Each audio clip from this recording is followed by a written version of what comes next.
So this is Let Us Interrupt You, SportsFlash. I'm actually adjusting my camera here. This really could not wait. The news that I'm about to break out right now, which we have a third retirement within the last 24 hours. Yesterday was Zendenyo Chara, PK Subban for hockey, and today for the NFL, Joe Haden announced his retirement. He signed a one-day contract with the Browns. Chara signed a one-day contract with the Bruins yesterday. PK Subban, who I don't even think is even signed a one-day contract with anybody, really. I don't know who he plans on retiring with. He could retire with the Nashville Predators. He could retire with the last team he played for, which was the Devils. You can go either way with this. I had to do this today because I really couldn't wait till Saturday to break the news up. And really, with the amount of football going on and football news and stuff like that, I mean, I could have brought up the Joe Haden stuff on Saturday, but it would have been too long of a wait, and that story would have just died down. Although the Browns-Steelers game is on this Thursday, I mean, they'll honor him there. I'll cover more about that with Mike and everything else like that, his career and, was it too soon for him to retire at this point? And the fact that nobody picked him during free agency was kind of surprising. Yeah, just very hard to believe. I mean, he spent most of his career starting out in Cleveland. He played in Pittsburgh. He's been mostly in the AFC North. I think Haden was considered like an underrated back. Like no one rated him enough as a top elite defensive back in the league. I just think it was surprising. He spent 7 seasons in Cleveland, spent 5 with the Pittsburgh Steelers. He was a second team All-Pro back in 2013. Was Joe Haden, and it's hard to believe that he retired. I mean, it's surprising. I mean, he's only 33 years old. I think he still had a little bit left over here. Haden was a productive corner for the Browns right away. He intercepted 6 passes as a rookie, 19 as a whole while with the Browns. Haden intercepted 29 passes in his 150 career starts. Let's be honest. I think football way too soon. And if you want my honest opinion about Joe Haden here, about him retiring, I think it's a mistake. I think it's a mistake. I don't think he took enough years of his career in football. Is he in a Hall of Fame conversation? I think, honestly, it's hard to say. It really is hard to say. I mean, at this point, is he going to come out of retirement and play another season? I don't know. I don't think he is. I think it's surprising that he retired. And I think it's surprising that Pittsburgh didn't re-sign him. I mean, you talk about a guy that was productive in the defensive side of the ball and really could have helped out for the other defensive backs. I mean, it seemed kind of weird to me that he never really got any people who wanted him. I think that was very surprising, to say the least, here for Haden's career. I mean, up to this point, he had almost 150, basically in 150 starts, 30 interceptions. I mean, I think it's one of those surprising factors going into it where it's not really about getting an interception and getting a turnover. I mean, although I think sometimes it is. There's some certain situations where if you can't, don't try to go for the home run interception here, but just try to shut down the player and not make him get a catch. I mean, that's really what the whole thing is about in that scenario. Not sure why that just popped up my screen there at a Play Store. Anyway, but yeah, Joe Haden, I think retiring this pretty much early enough to where he didn't want to play. Like, I mean, to me, it's like, I hope he doesn't follow Malcolm Butler and come out of retirement and then get cut from a team and just retire again. I mean, I just think that would be dumb. But for him to retire as a member of the Cleveland Browns and where his career really started out, I mean, the fact that he didn't get a lot of all-pro second teamers, I think that was kind of surprising. The fact that he got really one back in his rookie year, I think is just bizarre to me, because he was really good in his time in Cleveland, good in his time in Pittsburgh. And the fact that he didn't even get an all-pro in Pittsburgh, to me, is just bizarre to me, But yeah, he announced his retirement as of yesterday, and the Browns-Steelers game is on tomorrow night, so I can imagine the emotion going into that game. And that may actually make the game a little bit more interesting, just because there's 2 teams in there right now that are complete dog doo-doo, if you ask me. with the Pittsburgh Steelers. If you want to know who I had picked this week for this matchup, I was originally going to go with the Pittsburgh Steelers. I was. Just because, the whole situation right now with Brissett, I don't really trust that team as a whole against tough opponents, especially within their division. I mean, that's just my take on the whole thing. I just think that is a really good take on my part. But the fact that TJ Watt, they're 0-5 without him all time, without TJ Watt here. And their defense plays so much slower without him. I just can't trust the Cleveland Browns as a unit I can't trust them to not win this game. They will win this game here. I can't trust the Pittsburgh Steelers to win this game without TJ Watt, more likely than not. And I look at Trubisky, I think to myself, you're going there against Myles Garrett, which the match is going to be Myles Garrett versus Mitch Trubisky anyway. I can see Myles Garrett going off right now. He's pissed off. He didn't do anything last week against the Jets. And I can tell you right now, realistically, the Cleveland Browns are going to probably end up stopping a mud hole in this guy. And Joe Haden's going to watch back because he enjoys the Steelers. Because I don't think he really enjoyed his time in Pittsburgh. I really didn't. Otherwise, he would have retired as a Steeler instead. But yeah, I mean, I think really realistically, there's going to be a much – and really it's going to be about the Cleveland fans getting all excited. They're all pissed off because they lost their home opener to the Jets. And I think realistically they were shocked by Joe Flacco's performance. So they're not going to allow that to happen again with Mitch Trubisky here. So Mitch Trubisky is going to have a rough night. I'm going to take the Browns to win this game 23-10. I got to say realistically, the Browns I think there's going to be a blocked field goal there, a missed field goal by Boswell, 5 sacks for Trubisky, 2 interceptions. Maybe a touchdown to Deontay Johnson, maybe in this game. I don't see Najee Harris rushing over 25 yards. I don't. And I think realistically, if he's going to have a hard time at rushing for barely 50 against the Patriots, he ain't going to do well. This offensive line is wretched at best. You look at George Pickens, he ain't going to have a big game. It's, you got Trubisky in there at quarterback. I don't know if they just don't trust Pickett to start this game yet, because that would have made news all week. And I would have got on here today to talk about that instead. But, and I feel bad I didn't cover enough retirement about the Bruin legend, Zendenyo Chara, because there was just a lot to talk about there. And that I was running on time with the show. So I figured I'd do this little feed today on Chara's retirement, Subban's retirement, and Joe Haden's retirement here. So I got that out of the way. So Bruins great. Zendenyo Chara retired yesterday. He is a Stanley Cup champion who spent 25 years in the hockey world, and really was a true pioneer to the Bruins starting all over again, getting their popularity going. Because back when he was there in 05, 06, they were just a laughingstock. They were not getting anybody interested down there in hockey because the team was in decline. They were so bad. And it got to a point where who was going to come and solve the problem? There's a lot of questions now about, should Chara get his jersey retired this year, which he will. He will get his jersey retired. I think he'll get it retired this year. This guy was a legendary defensive player, came back played with a broken jaw, played through multiple of injuries, just sucked it up, played his ass off. I just think it'd be surprising that if he didn't get it. I'd be stunned if he didn't get this jersey retired this year. Here are the numbers that Chara helps to join in the near future right now. I don't know if he'll get his jersey retired this year. He probably will, he probably won't. But here's the jersey numbers right here. You got Eddie Shore, the defenseman from 1926 to 1940. Lionel Hitchman, great Boston Bruiner. Of course, who could forget Bobby Orr from 66 to 76. Hitchman was 25 to 34 at his time with the Bruins. Dick Clapper from 27 to 47. Phil Espinito, Cam Neely was a right winger, left winger. John Book from 57 to 78. Milt Shipman, Rick Middleton, William O'Ree, just to name a few. Terry O'Reilly, Ray Bourcork.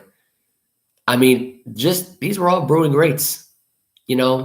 And these are all first ballot Hall of Fame got talent kind of people. Chara's in that same boat, in that same conversation. Never really overstayed his welcome, could play at any time, mentored to the other younger players. It's just you hear stuff about Chara. You look at the guy's career. The guy's career is phenomenal. He's had a great career as far as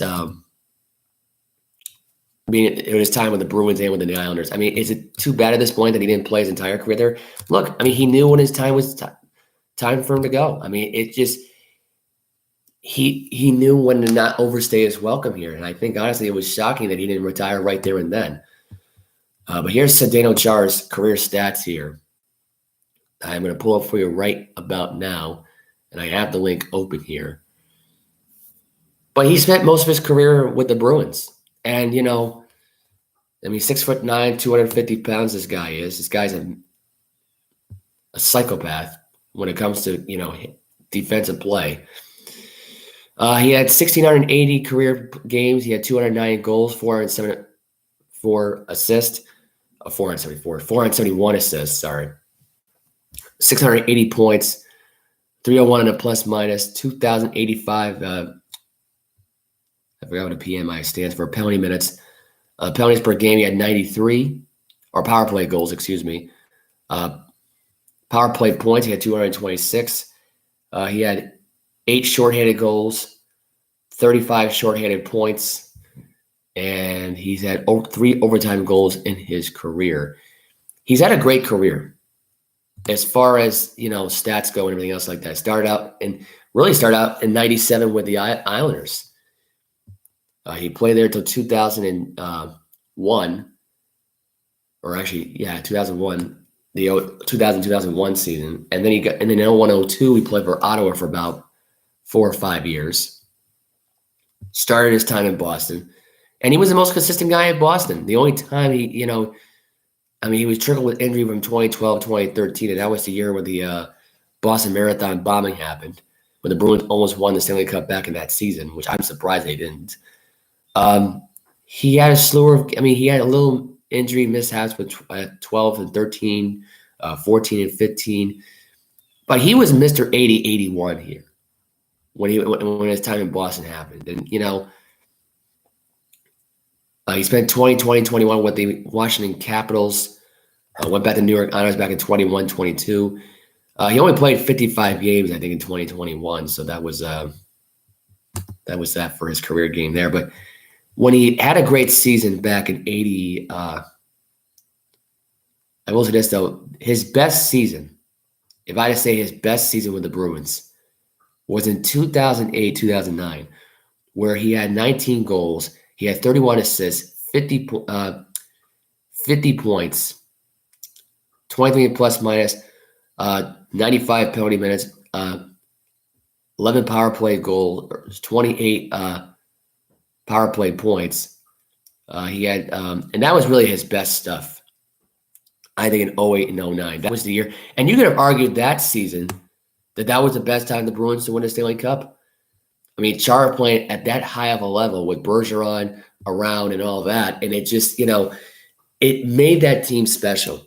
And I think, honestly, what was telling about that Bruin team is that they never went and it really, honestly, the Pittsburgh Penguins winning the Cup that year, I thought seemed kind of like, they were the better team to face in that moment in 08-09.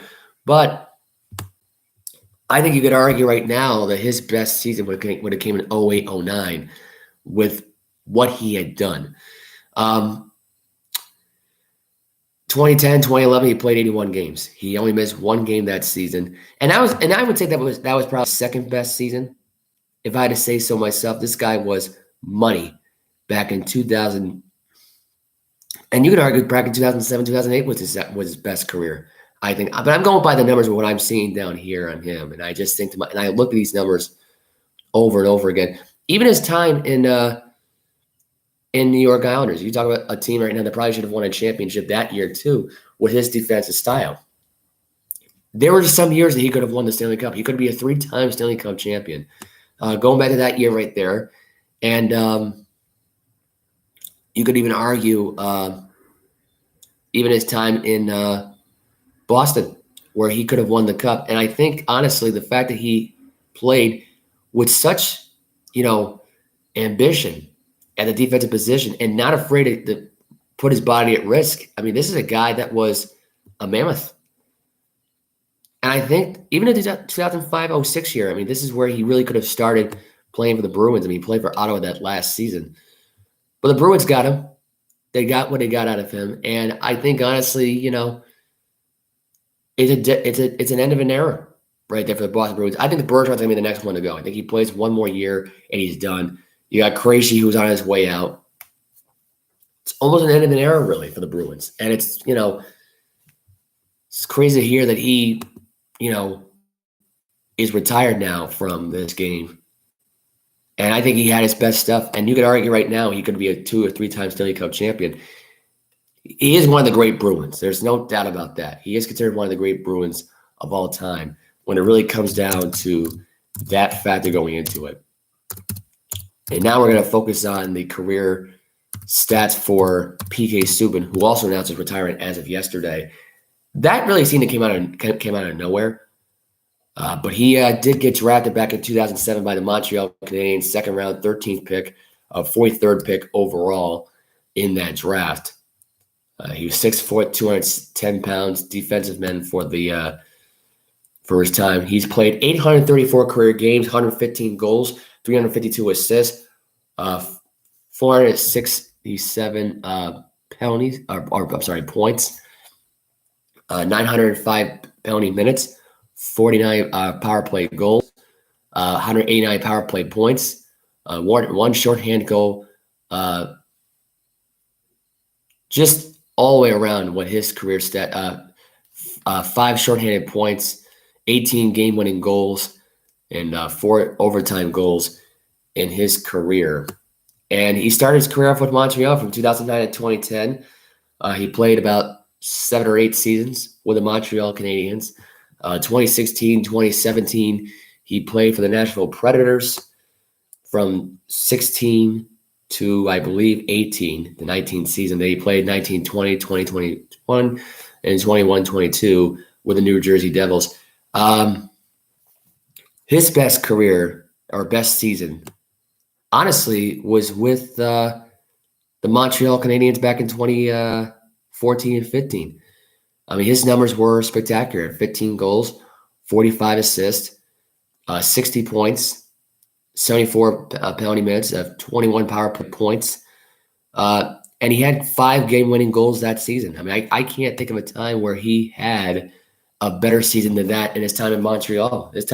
And you could argue right now the fact that he's not going to retire as a Montreal Canadian is kind of surprising. I really thought he would sign a one-day deal with his team. I mean, his best stuff came with that team. He had one bad year, which was plagued with injury back in 2012, 2013. Plus, I mean, you add in that whole scenario there where I think they had a lockout that season, I believe, too. So I don't remember at that point. But, I mean, you could argue that 14-15 season was his best stuff. And it's crazy that he's retiring because I think he's still got some left in the tank. That's what gets me. I think he could have gone another 5 years. It surprised me. And I think and you talk about a guy right now that has a defenseman that was what the Bruins would have needed. A way to go out for PK would be another 5 years for the Bruins. At least give himself 5 years of that team. And I would say maybe even his time in Nashville, he had his best stuff. And now that I look at the numbers now, you could argue that I would say 2017 and 18 and 24 and 14 and 15 was his best stuff. It is crazy now that he retired, with a lot left in the tank. But yeah, I mean, I would say right now, as far as how much talent that kid had, I mean, it's amazing that he retired at the age of 33. Out of 13 years in hockey right now. Chara will get an NHL Hall of Fame. So will PK Subban, in my opinion.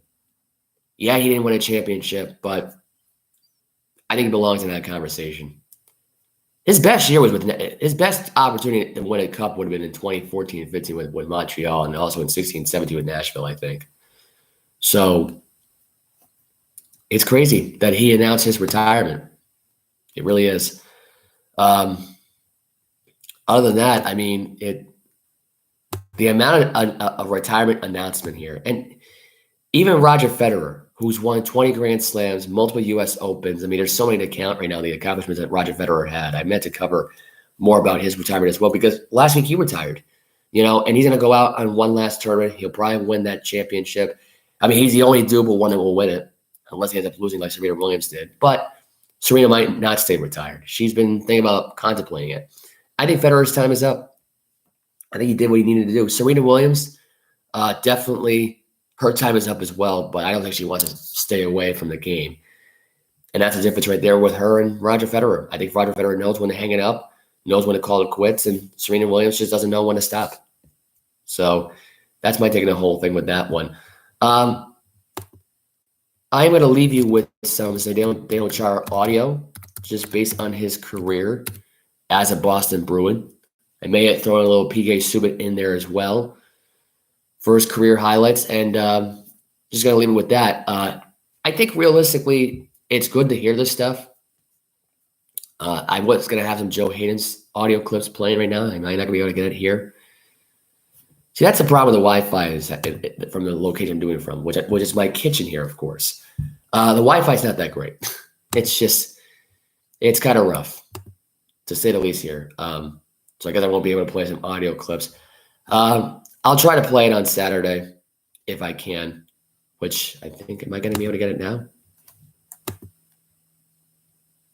It's kind of weird and I'm not going to be able to get anything here, but yeah. So that's really much the news this week. Let me throw in some Red Sox thoughts in there quickly, because they did play the Reds last night.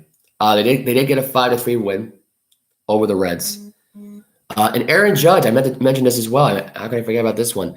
Aaron Judge has now got number 60 this year. He's tied with Babe Ruth for his home run record during the regular season. He got the home run last night against the Pittsburgh Pirates. And the Yankees had a walk-off grand slam last night. So that's great news there.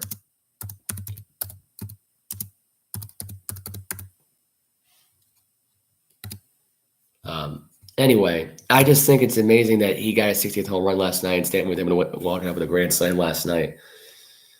But yeah, very shocking to say the least. They're going to give you my baseball scores from last night, or my baseball scores, Major League Baseball scores last night. I don't run the Major League Baseball, of course. The Houston Astros got the win last night, winning at 5-0. Shane McClellan was pulled last night due to neck tightness last night. They were able to win in the trap. The day before that, they did win the AL West division. The Dodgers won the NL West. The Dodgers had a doubleheader as of yesterday. They won 6-5 in Game 1. Game 2, they lost 5-2.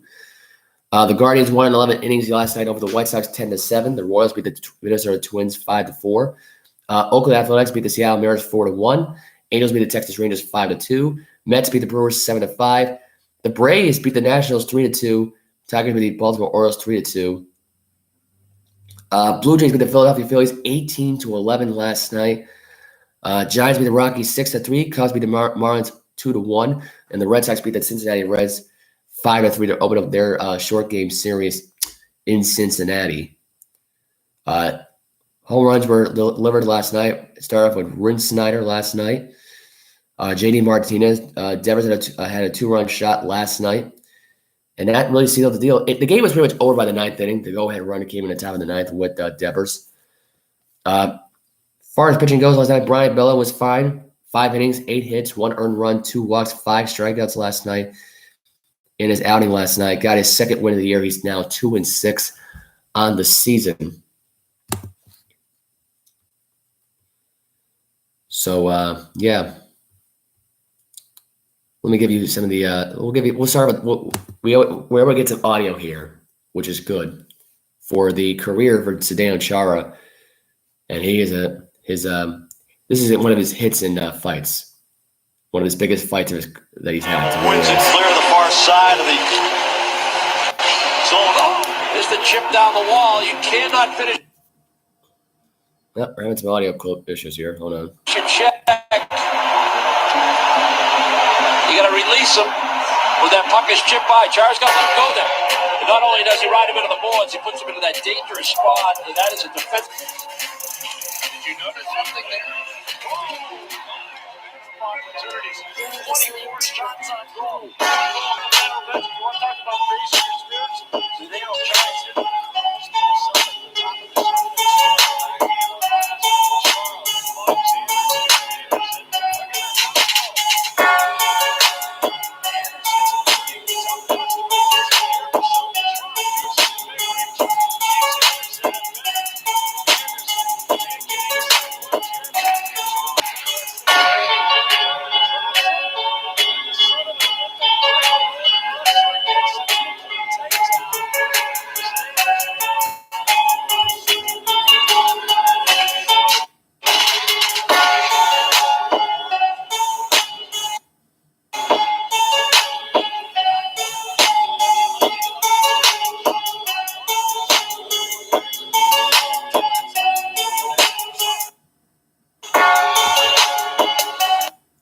All right, so we don't really have any good audio here. Unfortunately, the audio is not working properly here, and I guess apparently the PK Subban video is not working here. I will get a little baseball. I got a baseball take right now, quickly before we wrap up here,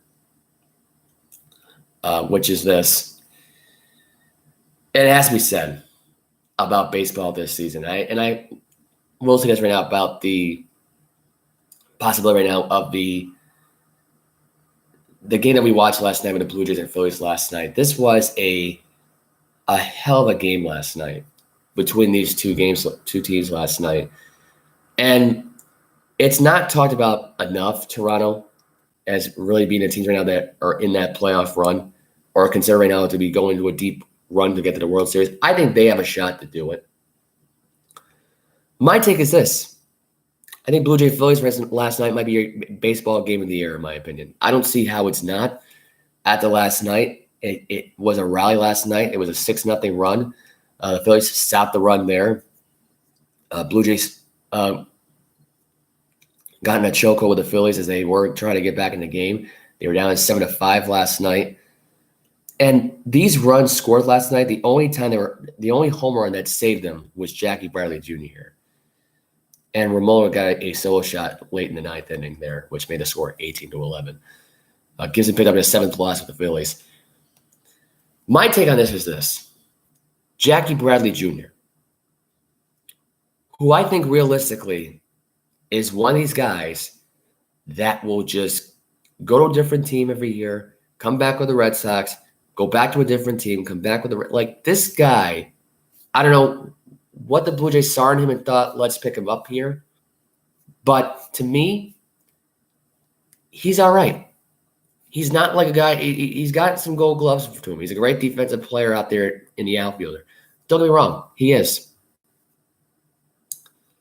And apparently it's just, with him, it's just like he's just going to go prove himself somewhere else. And I think every year the Red Sox just give in to the fans that want Jackie Bradley back because they want, if they're going to, and they know, if they're going to be mediocrity, they might as well bring back the most mediocre player they had, which was Jackie Bradley Jr. Granted, he was great in the outfield. He got his stuff. He did all that, right? The difference here with being mediocre and actually being an elite player is you got to be able to hit the ball. You can't hit like a moonshot once in a while and say like, oh yeah, I'm still here. He needs to improve on his hitting. And I don't know why they never helped him out in Boston, why they never helped him out in Milwaukee, why here they're barely helping him out right now out in Toronto. And I had to say it because I know he's a small dude. I don't think the height and size has anything to do with it. I just don't think it does. He's hitting 206. I would say the second worst behind Zimmer right now, who's in 129. He's not that great. Jackie Bradley Jr. Just going to be honest, not that great. Last night, drove in 3 runs last night, had a 3-run shot last night. That's all I can say about this guy's performance last night. He came in a pinch hitter, came in, did what he needed to do, and that's it. he's good at it. I mean, and this is probably the smartest thing right here for Jackie Bradley Jr. to come out as a pinch hitter here. He didn't really do that a lot with the Red Sox. Could have done a little bit less with him in Milwaukee, but he could have pinched hit a little bit more.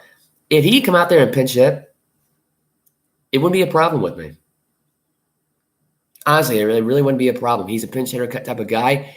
He's one of those substitute guys. He's not a starter to go 5 at-bats here and get like a lot of hits for you. I mean, that's why John Bloom was doing the analytic thing in Boston. I mean, that's what drove him out of Boston and Milwaukee for Bradley Jr. I just think that to me is a good take here on him because he's not the guy that will go out there in 9 innings and hit every time and hit 5 at-bats to get to it. I just don't think he's going to have that ability anymore. I think he had the ability 5 or 10 years ago, but not now. So that's my take on the whole thing. I am sticking with my Mets-Mariners World Series pick right now, even though the Mariners right now are kind of slipping down a little bit, which is kind of surprising lately with the Mariners. They had their first loss last night. The last 10 games, they've been 4-6. Overall, though, they are 81-66, the Mariners. The Blue Jays are 84-64. The Rays are 82-66. So where they are now in the wild card right now, they are in the 3rd place standing, which means they cannot afford to miss out of these playoffs. If this goes down as one of these years where they somehow miss out of the playoffs and they miss out to the Baltimore Orioles or the Chicago White Sox, that's it for them. You know, that was their chance of going back to a playoff run. I don't see how they can make it back from that heartbreak if they miss the playoffs this season. I think the winner of that 3, I don't know how they're going to do it this year. I think it's a 3-game series with Tampa Bay being at home all 3 times against a 3rd wildcard spot team and then the 1-game elimination playoff. If that's how they're going to do it, I really don't know, honestly, how they're going to do it this year. But that's that. The teams that are eliminated from the playoffs so far were the Los Angeles Angels, the Texas Rangers, Kansas City Royals, Detroit Tigers, and Oakland Athletics. They were all eliminated last Sunday, I believe. So they're out of the playoff conversation. It's kind of embarrassing if you think about it, really. They were all missing the playoffs there. The Braves clinched their wild card berth last night. So they are now in that scenario right now, in the wild card right now. I don't believe that the Braves clinched their division just yet. We know that the playoff berth was clinched by the Mets and the Braves. So we now know who did what right now at this point. The Mets could clinch their division, I think, as of this weekend, I believe, if I'm not mistaken. If the Braves lose the next 2 or 3 games, which they're not going to against the Nationals. So we'll see what happens here now going forward with that. As far as the rest of the wild card goes, and you can make the argument right now, the Brewers are closing in on the Phillies. If they miss it this year, I think Bryce Harper's going to want out. I think he is. I mean, as much as the money means a lot to him, and it does, otherwise he wouldn't sign that much money in that much of a deal to go with Philly. But I think Bryce Harper deep down wants to go to a team that would win. And to tell you the truth right now, Philadelphia right now is that team right now that could do it. Problem is they limit themselves, they choke in the end, and you get what you get. Now, are they going to be a World Series team this year? I don't know. I doubt it. I even doubt it now with the Dodgers and how hot they've been, because they've been on a run on a lifetime. They got 103 wins, 45 losses. And they have a streak going on right over the last 10 years of being 8-2. The Padres have been 6-4. The Giants have been 6-4. The Giants right now aren't going to make the playoffs, though. I hate to clue people in that whole ordeal, but they're not going to make the playoffs. As a matter of fact, they're not eliminated yet from playoff contention, but it's going to happen soon. It's going to happen soon. The teams who are eliminated from playoff contention right now are the Rockies, the Cubs, the Marlins, the Reds, the Pirates, and the Washington Nationals. So that's that. That's it for the show. That's it for the Sports Flash. I will be back here on Saturday with Mike. I thought I would bring up this stuff up, talk about some retirement news, bring up some PK Subban audio. Unfortunately, I couldn't even get the audio to load due to some copyright problems with the NHL. Apparently, I can't use the audio clips. So that's that. And I'm just going to wrap it up from there. See you all guys Saturday. I'm out.